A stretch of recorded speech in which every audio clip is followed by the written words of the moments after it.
सवाल इतना गंभीर नहीं है, लेकिन इनकी हालत काफी गंभीर थी। इनकी बीमारी है व्लॉग्स देखना। ये पूरा पूरा दिन व्लॉग्स देखते हैं। फ्रेंड्स, ये है मेरी नई गाड़ी, ये मेरी माँ है, ये मेरी बीवी है, ये मेरा बच्चा है, और आप देखे जा रहे हो वोयरिज्म, किसी के घर में ताक झाक करने की आदत, पीपिंग टॉम, की होल एडवेंचर्स, यही तो व्लॉगिंग है जी। इसमें ज़्यादातर ऑडियंस जो व्लॉग्स देखती है वो 8वीं 9वीं के बच्चे हैं। मोबाइल फोन उनके सबके पास है, समझ के कच्चे हैं, तो उनको बेवकूफ़ बनाना सबसे आसान है। कुछ भी बोल दो वो बह जाते हैं। इसी एज के बच्चे हैं, इनके सपने हैं कोरिया जाने के। वो BTS और एक और ब्लैक पिंक करके है म्यूजिक बैंड्स। पिछले 6 साल से मैं आपको सुन रहा हूँ। मैं कक्षा 3 में था, तब से मैंने आपको सुनना शुरू किया था, और अब मैं बड़ा हो गया हूँ आपको सुनते सुनते। इसके हिसाब से अब ये 9वीं में आ गया है तो बड़ा हो गया। दूसरी बात ये है कि जिनको तू सुन रहा उनको सुन के तू कभी बड़ा हो ही नहीं सकता। तूने अगर तीसरी क्लास में सुनना शुरू किया था तो अब 6 साल सुनने के बाद तू दूसरी क्लास में आ गया है। यही है ऑडियंस आज के युग का। और आज जो युवा खड़ा हो रहा है उसके सामने सबसे बड़ा जो खतरा है वो यही है, मिस इन्फॉर्मेशन और डिस इन्फॉर्मेशन।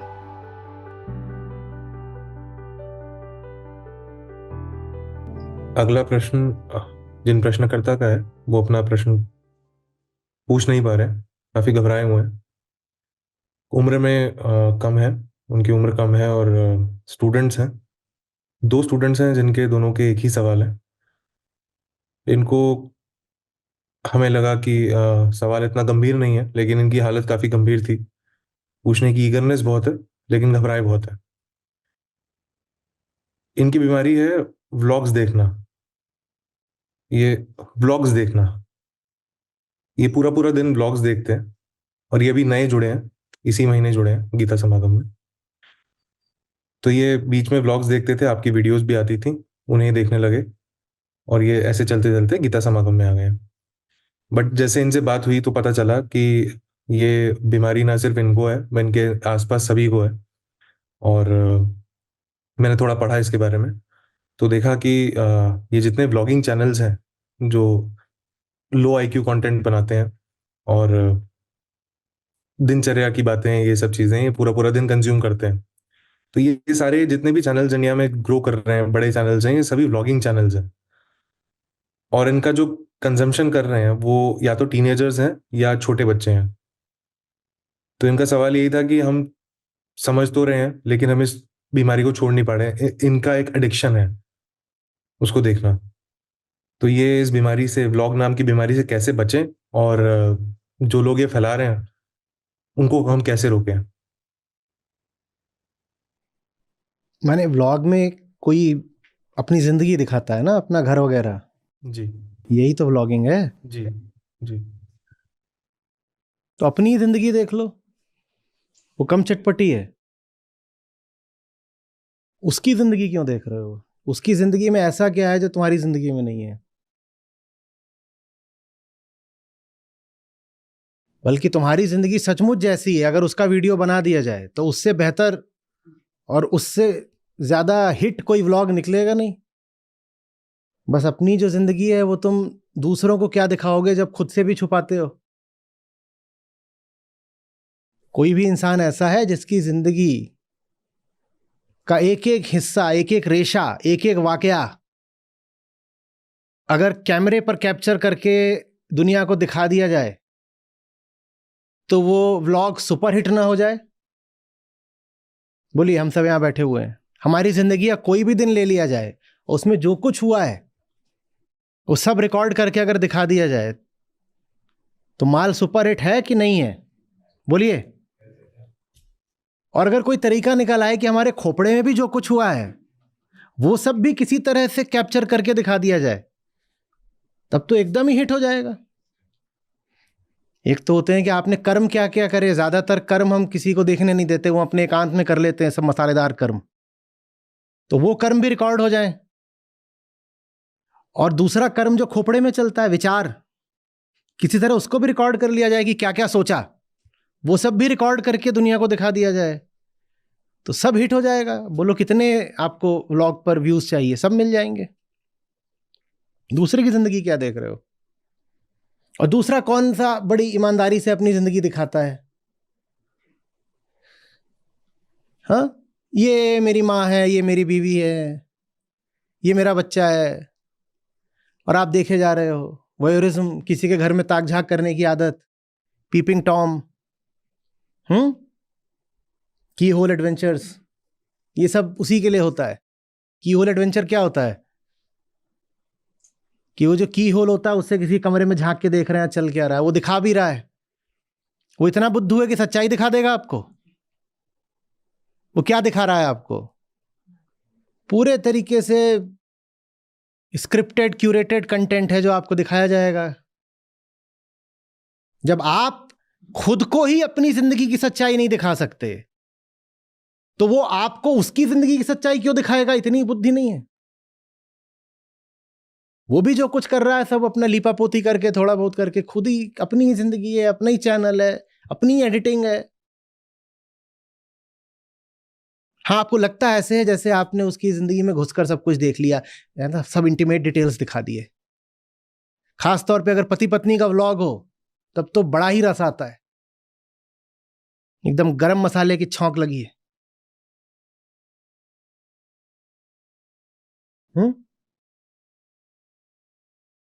मैं तो कह रहा हूं अच्छी बात है जिंदगी को देखना, पर अपनी जिंदगी को देखो। इसको बोलते हैं सेल्फ अवेयरनेस, सेल्फ नॉलेज, आत्मज्ञान। दूसरे की जिंदगी को नहीं, अपनी जिंदगी को देखो ना। जो अपनी जिंदगी को देखने लग जाए वो तर जाता है, जो दूसरों की जिंदगी में घुसा रहे वो बेकार ही मर जाता है। घुसे हुए दूसरों की जिंदगी में, अपना पता नहीं। मैं ये भी अगर बोलूं कि आई एम वॉचिंग यू, मैं तुम्हें देख रहा हूं, तो इन वाक्यों की शुरुआत किससे होती है? आई से, मैं से। अगर मुझे अपना कुछ पता नहीं तो देखने की शुरुआत भी कैसे होगी? आई एम वॉचिंग यू, शुरुआत तो आई से ही होगी ना। फिर देखने के बाद आई एम लाइकिंग यू, वो लाइक का बटन दबा रहे हो। आई एम लाइकिंग यू की भी शुरुआत किससे होती है? अगर आई का ही कुछ पता नहीं तो क्या यू और क्या लाइक? व्लॉग्स देखना बहुत अच्छी बात है, और सबसे बड़ा, सबसे जरूरी, सबसे कीमती व्लॉग कौन सा है?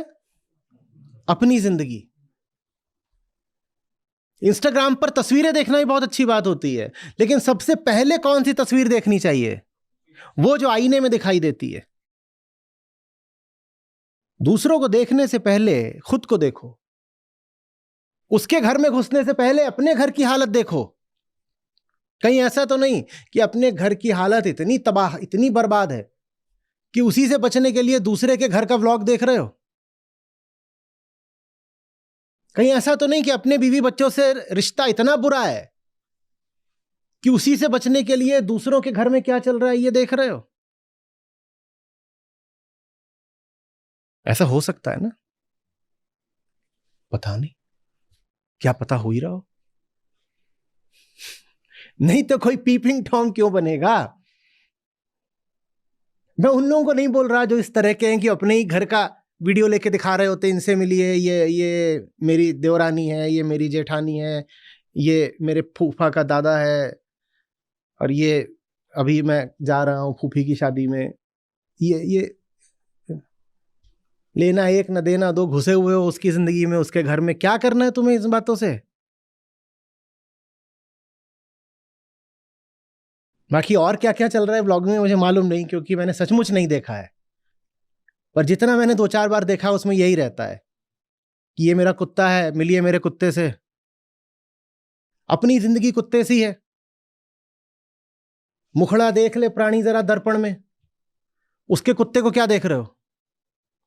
दर्पण देख लो।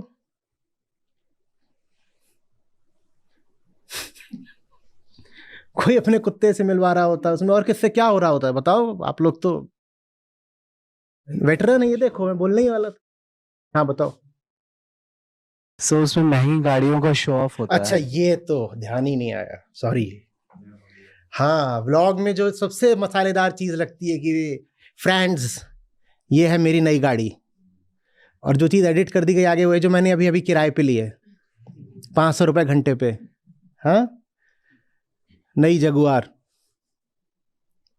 और देख करके बिल्कुल ऐसे हो जाते हैं भीतर से कि एकदम गीले हो गए, पिघल गए, बह गए। ये कौन सा आदमी होगा जो नई गाड़ी अगर खरीदेगा तो खरीद के उसका वीडियो बनाएगा और फिर दुनिया को ललचवाएगा। कोई खुददार आदमी तो ऐसा नहीं करेगा, और ना कोई खुददार आदमी ऐसों को देखेगा।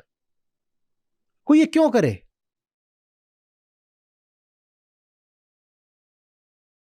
यहां भी वही समस्या है भाई मेरे, आत्मज्ञान का अभाव। आत्मज्ञान का सीधा संबंध भीतर की सच्चाई से होता है। मैं जान जाऊं मैं कौन हूं, इसी को आत्मज्ञान कहते हैं। मेरे भीतर किस किस तरीके के रोग लगे हुए हैं, दुर्गुण लगे हुए हैं, मेरे भीतर कैसी कैसी उल्टी पुल्टी उम्मीदें बैठी हुई हैं, हिंसा बैठी हुई है, हीन भावना बैठी हुई है, यही आत्मज्ञान होता है। यही होती है भीतर की सच्चाई। भीतर की सच्चाई ऐसा कुछ नहीं कि भीतर कोई दिव्य प्रकाश पुंज बैठा हुआ है और आत्मज्ञान में वो खुल जाता है। नहीं नहीं नहीं, भीतर जो कीड़े मकोड़े बैठे हुए हैं ना हम सबके, उन्हीं को जानना आत्मज्ञान कहलाता है। जब वो नहीं होता तो आदमी को पता भी नहीं होता कि कोई चीज हमें पसंद क्यों आ रही है। कोई गाड़ी दिखा रहा है, हाँ देख तो ली, अपनी नहीं है तो पर्दे पर देख ली, उसको गाड़ी मिल गई, और वो गाड़ी दिखा दिखा के आपको, जिसमें व्यक्ति में जरा भी आत्मसम्मान होगा, वो बस इसी बात पर वीडियो रोक देगा, कहेगा क्या कर रहे हो, मुझे कुछ ऐसा दो जो मेरे काम आता हो। तुम कहीं घूम आए, तुम बता रहे हो तुम स्विट्जरलैंड घूम रहे हो, या तुम अपना बड़ा मकान दिखा रहे हो, या तुम अपनी गाड़ी दिखा रहे हो, इससे मेरा क्या भला हो रहा है भाई? तुम बस इतना कर रहे हो कि मुझे ललचा ललचा के मुझे अपना गुलाम बना रहे हो। तुम मेरे सामने ये साबित कर रहे हो कि तुम बड़े आदमी हो, और अगर तुम बड़े आदमी हो तो मुझे तुम्हारे सामने झुकना चाहिए। मैं क्यों झुकूं किसी के सामने?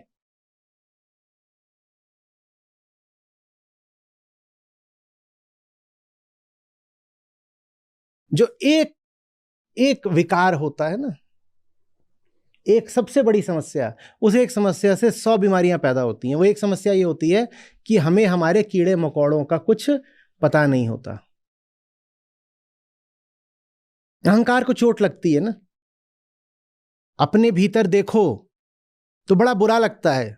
अपने भीतर बस एक से एक जानवर ही दिखाई पड़ते हैं। कोई एकदम डरा सहमा दुबका हुआ है, कोई हिंसक हो रहा है, क्रूर हो रहा है, वो अपने नुकीले दांत पहने पंजे दिखा रहा है, कोई साजिश कर रहा है, कुटिलता से घात लगा के बैठा हुआ है, जैसे अजगर लटका हो कि नीचे से कुछ गुजरेगा और झट से उसको जकड़ लूंगा। कोई किसी को मारने की फिराक में है, कोई इस टोह में है कि कहीं कोई नर या मादा मिल जाए तो अपनी वासना पूरी कर लूं। यही सब जानवर हमारे भीतर बैठे हुए हैं, और यही हमारे भीतर बैठ करके शासक हो जाते हैं। यही भीतर से हमको संचालित करते हैं। यही हमारे राजा हैं भीतर के। हम जानवरों द्वारा संचालित लोग हैं, और ये बात हमें पता नहीं। इसी को कहते हैं लैक ऑफ सेल्फ अवेयरनेस या लैक ऑफ सेल्फ नॉलेज, आत्मज्ञान का अभाव। तो भीतर एक लालची जानवर बैठा हुआ है, उसको बाहर से गाड़ी दिखा दी गई, मकान दिखा दिया गया, सोना चांदी दिखा दिए गए, प्यारी बीवी दिखा दी गई, हट्टा कट्टा पति दिखा दिया गया, और वो बिल्कुल लालच में आ जाएगा।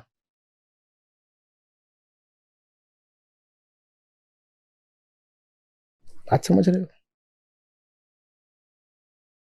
निजी, चूंकि अपने पास कुछ नहीं अपना, सारे जानवर बाहर ही है ना, भीतर बैठे हैं, पर आए कहां से हैं? बाहर से। कहां से आए हैं? अरे वो विकास की बहुत पुरानी जो हमारी प्रक्रिया चल रही है वहां से आए हैं। चूंकि अपने पास कुछ निजी नहीं, तो हमें ये फिर उम्मीद भी नहीं होती है कि सामने वाले के पास भी कुछ उसका निजी होगा।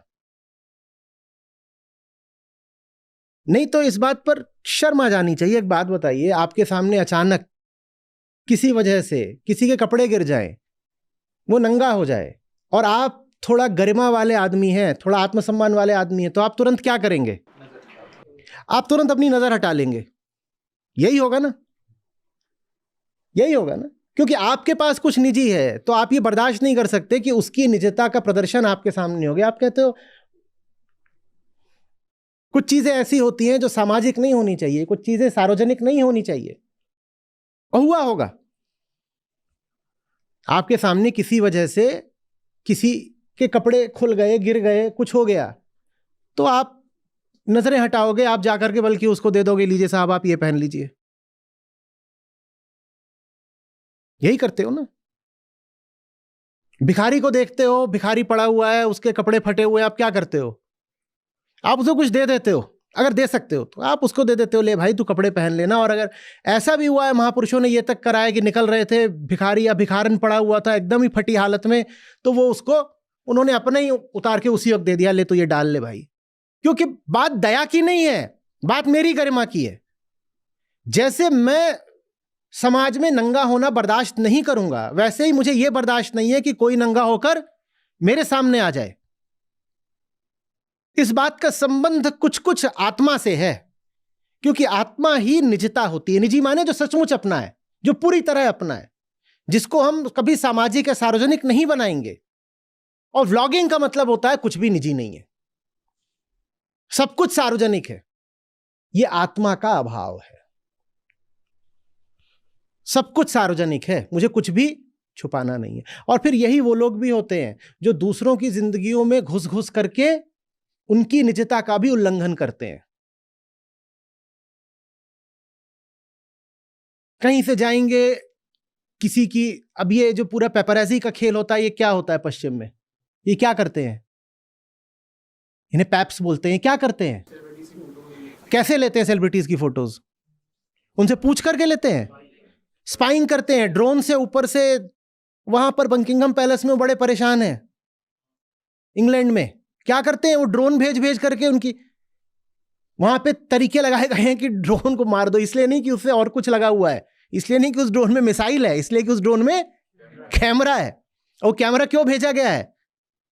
कि को प्रिंसेस मिल जाए बच्चों के साथ खेलती हुई तो एक तस्वीर मिलेगी, टैबलॉइड में छाप देंगे। डायना कैसे मरी थी? प्रिंसेस डायना की मौत कैसे हुई थी? वो अपने उनका कहते थे कि कोई उनका प्रेमी था, वो उनके साथ थी उन दिनों, उनका प्रसंग चल रहा था, पीछे से पेपराजी ने उनको दौड़ा लिया उनकी गाड़ी को, तो इन्होंने अपनी गाड़ी और तेज चलवाई, उस गाड़ी की दुर्घटना हो गई, वो मरी गई। ये वो लोग हैं जो कुछ भी निजी नहीं रहने देना चाहते। कुछ भी निजी नहीं रहेगा, हम तुम्हारी जिंदगी में घुस घुस के तुम्हारी तस्वीरें निकालेंगे और फिर उनको प्रदर्शित कर करके पैसा बनाएंगे, या जो भी हमारा स्वार्थ सिद्ध होता होगा, तुम्हारी तस्वीरें हम दुनिया को दिखा करके स्वार्थ सिद्ध करेंगे। ये वो लोग हैं जो मरे जैसे हैं। मनुष्य जीवित इसलिए नहीं माना जाता है कि उसमें प्राण है। मनुष्य जीवित तब माना जाता है जब उसके भीतर सच होता है, चेतना होती है, निजता होती है। सिर्फ प्राणों के होने से आप जीवित नहीं हो गए। प्राणों के होने से इतना होगा कि आप चल फिर रहे हो, सांस ले रहे हो, खा पी रहे हो, ये जीवन की निशानी नहीं है, ये बस शारीरिक जीवन की निशानी है। मनुष्य जीवित वास्तव में तब है जब उसमें चेतना का जीवन है। शारीरिक जीवन तो किसी के पास भी हो सकता है, पशु के पास भी होता है, और चेतना चीज अपनी होती है। चेतना पर अगर बाहरी प्रभाव आ गए तो फिर वो एक विकृत चेतना कहलाती है, अशुद्ध चेतना कहलाती है। चेतना पर अगर शरीर भी हावी हो गया, जो हमारे सारे कीड़े मकोड़े जानवर हैं, अगर वो चेतना पर हावी हो गए तो वो चेतना कैसी कहलाती है? विकृत चेतना, अशुद्ध चेतना। इसमें कुछ अपना नहीं होता, इसमें सब कुछ बाहरी होता है। और जब कुछ अपना नहीं होता, जब अपना कुछ निजी नहीं होता, कुछ आत्मिक नहीं होता, तो फिर हम इस बात का भी सम्मान नहीं करते कि सामने वाले के पास भी कुछ अपना निजी आत्मिक होना चाहिए। हम सबकी जिंदगियों में घुसे चले जाते हैं, सबकी जिंदगियों में। हमें सब जानना है कि उसके यहां चल क्या रहा है। फिर सरकारों को भी सब कुछ जानना होता है कि किसका चल क्या रहा है। जब जनमानस ही ऐसा हो जाए आत्माहीन, तो सरकारें भी कहती हैं मैं सब बताओ तुम्हारी जिंदगी में चल क्या रहा है। आप नहीं कह सकते कि ये मेरा निजी मामला है, मैं क्यों किसी को बताऊं। सरकारें भी आपकी जिंदगियों में घुसती हैं फिर, क्योंकि वो सरकारें भी आप ही के जैसे लोगों ने चुनी है।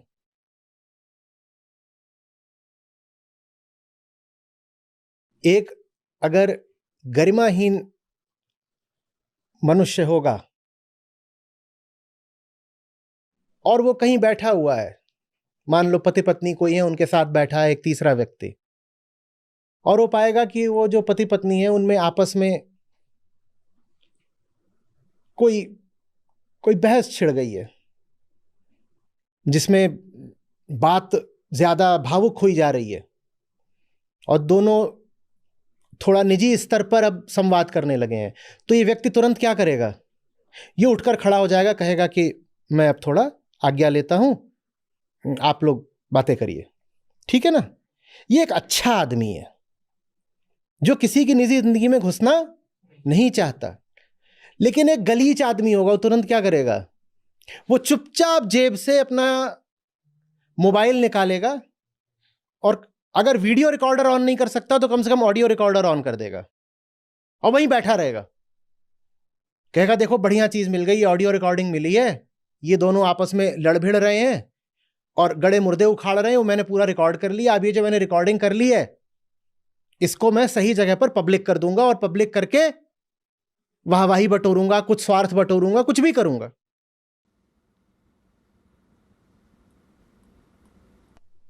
कुछ भी निजी मत रहने दो। आए दिन अखबारों में छपता रहता है कि किसी लड़की ने आत्महत्या कर ली। क्यों? क्योंकि उसके एक भूतपूर्व प्रेमी ने उसकी लड़की की निजी तस्वीरें प्रेम प्रसंग टूटने के बाद जाकर के किसी पॉर्न वेबसाइट पर डाल दी। भारत में ये एमएमएस पूरी एक इंडस्ट्री है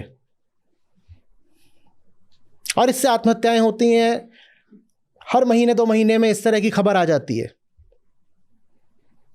ये क्या था कि शारीरिक तल पर, अभी इसमें चेतना की बात नहीं है क्योंकि प्रेम तो था ही नहीं, पर शारीरिक तल पर जो सबसे निजी घटना हो सकती है उसमें भी आपने कैमरा लगा दिया और कैमरा लगाने के बाद क्या किया?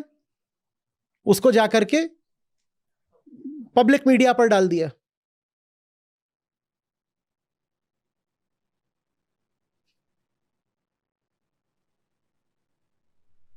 कई बार तो ये जरूरत भी नहीं पड़ती कि कोई धोखे से डाले।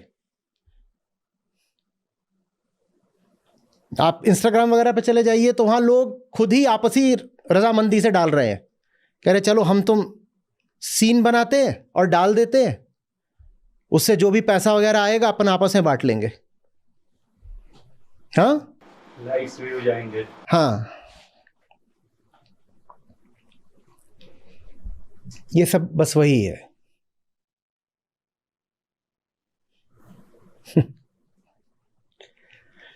मुझे पता ही नहीं कि मैं जो कर रहा हूं या कर रही हूं वो क्यों कर रहा हूं, मेरे भीतर कौन बैठा है जो मुझसे ये सब करवा रहा है, मुझे कुछ पता ही नहीं। न करने वाले को पता है वो क्यों कर रहा है, न देखने वाले को पता है कि क्यों देख रहा है।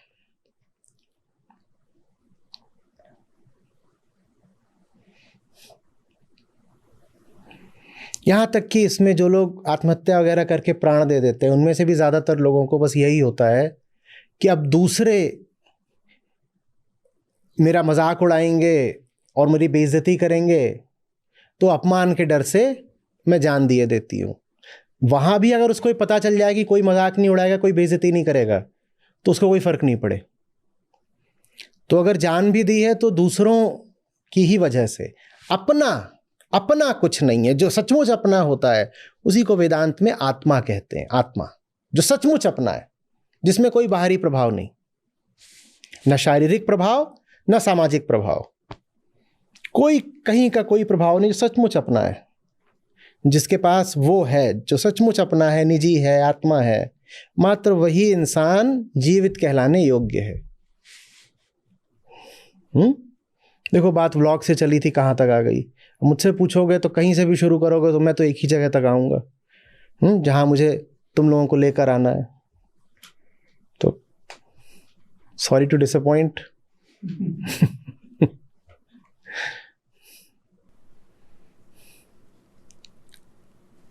धन्यवाद सर।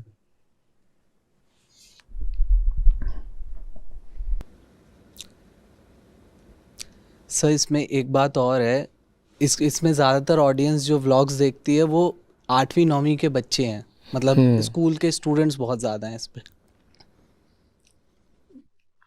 मुझे लगता है कोई भी चीज़ जो चल रही है, वायरल वगैरह हो रही है, वो यही है 12, 14, 16 साल वाले, 18 साल वाले। क्योंकि सबसे ज़्यादा समय इन्हीं के पास है, सबसे कम समझ और मैच्योरिटी, परिपक्वता सबसे कम इन्हीं के पास है, सबसे आसानी से इन्हीं बेवकूफ़ बनाया जा सकता है। इस तरह की जो भी चीज़ें हैं सस्ती जो वायरल होती हैं, अगर उसके मान लो 10 मिलियन व्यूज़ हैं तो उसमें से 9 मिलियन तो 16 साल और उससे कम उम्र वालों के ही होते हैं। उन्हीं की आबादी सबसे ज़्यादा है क्योंकि भारत एक जवान देश है। मोबाइल फ़ोन उनके सबके पास है।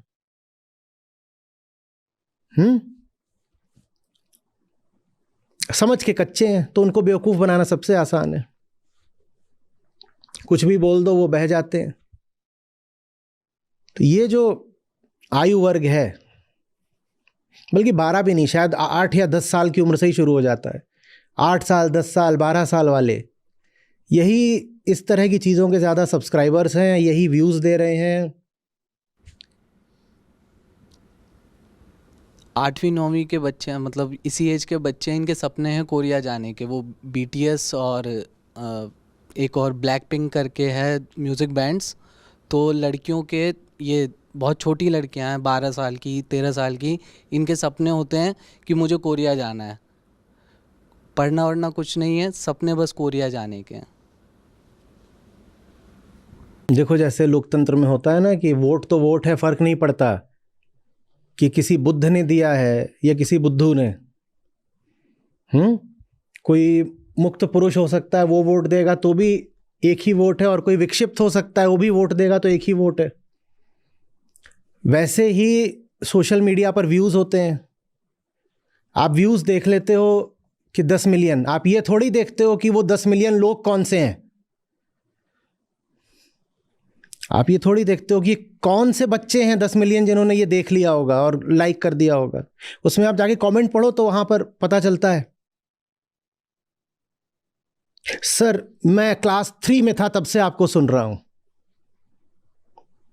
पिछले 6 साल से मैं आपको सुन रहा हूं, मैं कक्षा 3 में था तब से मैंने आपको सुनना शुरू किया था, और अब मैं बड़ा हो गया हूं आपको सुनते सुनते। इसके हिसाब से अब ये 9वीं में आ गया है तो बड़ा हो गया। दूसरी बात यह कि जिनको तू सुन रहा उनको सुन के तू कभी बड़ा हो ही नहीं सकता। तूने अगर तीसरी क्लास में सुनना शुरू किया था तो अब 6 साल सुनने के बाद तू दूसरी क्लास में आ गया है।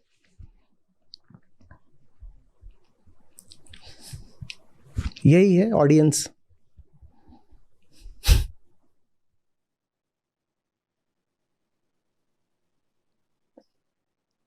क्या समाधान है? समाधान यही है कि जो करिकुलम है, शिक्षा व्यवस्था है, उसमें शुरू से ही 2 बातें होनी चाहिए। पहला, खुद को जानना, और दूसरा मिस इन्फॉर्मेशन और डिसइन्फॉर्मेशन।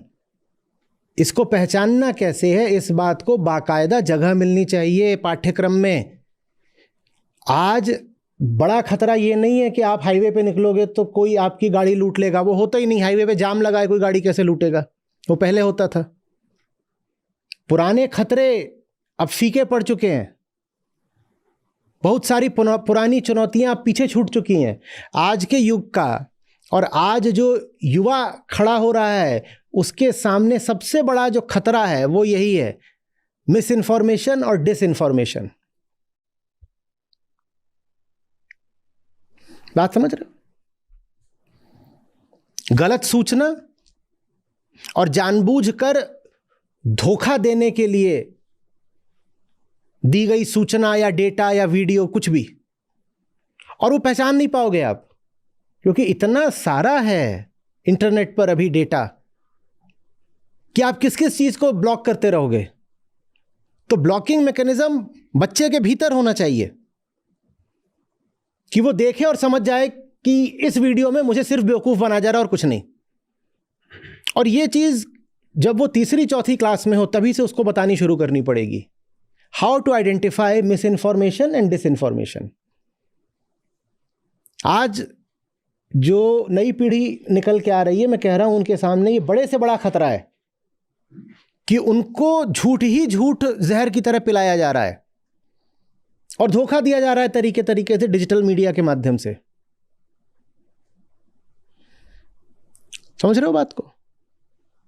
इस पर एकदम मॉड्यूल्स होने चाहिए, चैप्टर्स होने चाहिए।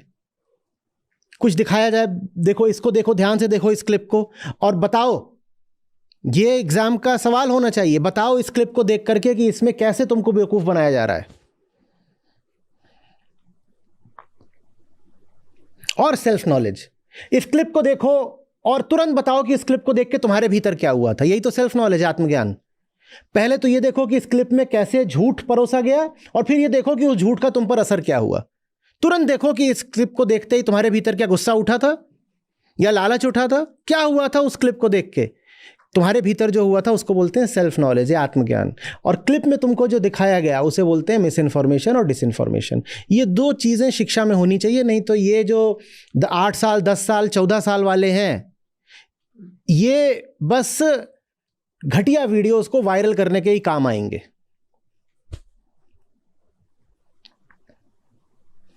और घटिया वीडियोस बढ़ाते बढ़ाते, यही करते करते इनकी ज़िंदगी भी घटिया ही हो जानी है बेचारों की।